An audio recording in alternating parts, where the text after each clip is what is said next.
Alright, over the past decade, in the wrestling business, it's been confirmed, certain wrestlers that come out of, the indies or known for their technical ability, it's always that consummate that goes into limiting their ability or limiting their wrestling ability, all because the match was short means it's a limiting.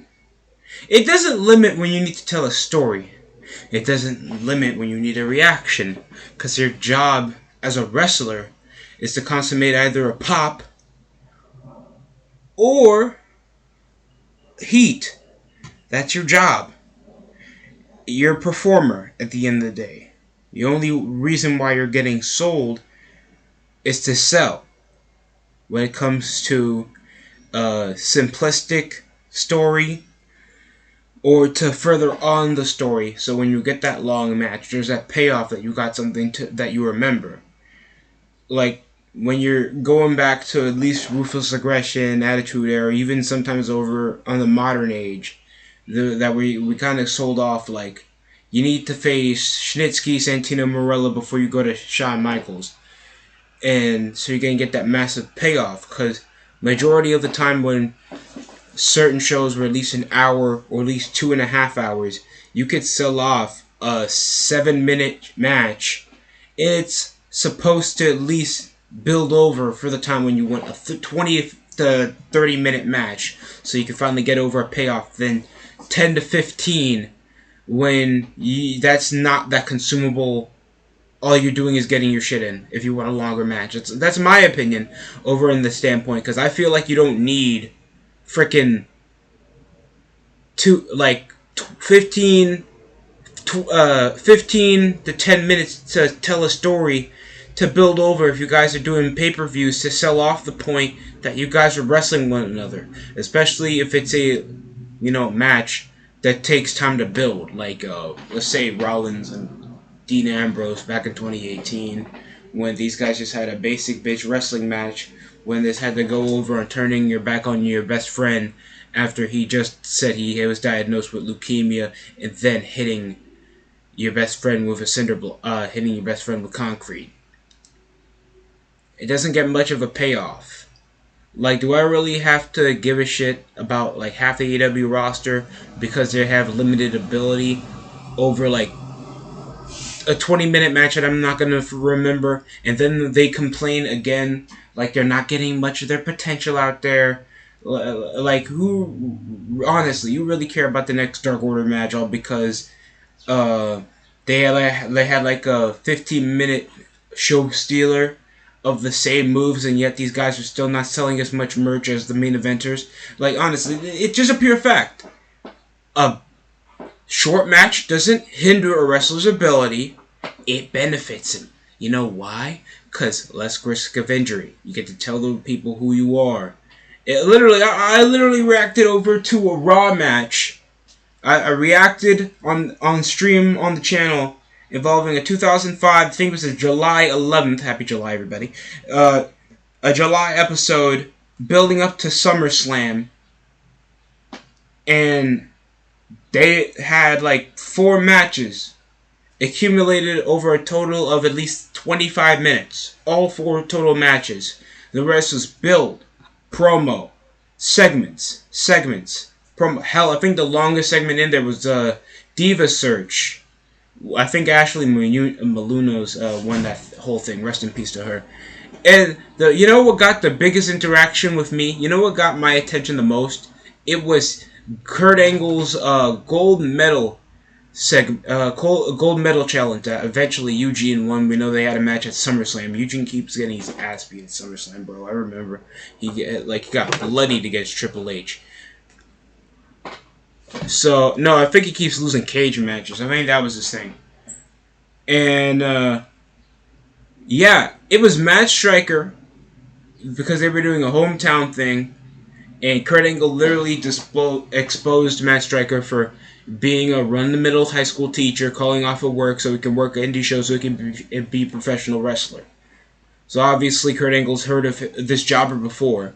And this felt like more of a redemption story off him, knowing he had to lie his way over to the top so he can finally get an opportunity to be on TV. Gave Kurt Angle kind of a work, even though Kurt Angle was out wrestling him, trying to escape. They were giving him pressure to come nearly win this off count out after he got him outside the ring, even though there was still a time limit. Let him fight over to the ropes. Catch the referee off guard so we can go for a low blow maneuver and then go for the pin when there was still time remaining. Kurt Angle caught him, and when there was like 3 seconds remaining, tapped him out with the angle lock. You can make investments off doing short-term matches. There's no benefit when you do 15 minutes and you're complaining why you're not over. When there's been wrestlers to do segments that last under a minute or two, and they're still more over than you. You don't have to get your shit in to get over. Think of the two guys that are literally going to be in the Money in the Bank match. You got LA Knight and you got Ricochet. Ricochet, we know he's athletically gifted, likes to flip and shit. I remember him when he was in Lucha Underground. Of course, people remember him for that Power Ranger stunt double 5-star match that he had with Will Ospreay. And he comes over doing the same shit on WWE, and that's why they complain that they skip his entrance nowadays after he literally was tagging with Braun Strowman. And while LA Knight took him a while to gravitate over from coming from NXT, know he had good promo ability, and as soon as he was building over momentum coming over to Money in the Bank, he gets the biggest pops and people fall over his catchphrases now. He is massively over, and he's one of my favorites to actually win the Money in the Bank because there's more of a long-term effect than they have with Logan Paul. Even though Logan Paul has that clout factor and he actually can build over charisma, he's already decent enough on the mic. Who says that you need a long match to get yourself over? Seriously, who says that? Who says that? You just need a good look, good presentation, good promo ability. Honestly, it's like saying that you only need bungees to be a good NBA player. All because you can dunk in the NBA doesn't mean that you're a good player. If that was the case, we'd see a higher percentage just skyrocket because there's plenty of D3, AAU, local rec league players that can play that can hoop, but they can't because they're not all around people. So that's literally the difference why guys like LA Knight get massive pops and get over, and guys like Ricochet is like, man, he's underrated, but you don't root for him, don't you? Honestly, just don't lie to yourself. That's all I'm going to say about that. So that can be shown like why like possibly a 5 to 7 minute match can be a lot more beneficial to you, or even segment wise, than like something that lasts over to 10 to 15 minutes and you're complaining why you're still not over. Literally, I can feel more of a threat off Braun Strowman that can mop the... Literally, what's more threatening than a guy that can mop you down in like 5 minutes than a guy that can literally has to struggle with you and do all this dumb shit in like 15?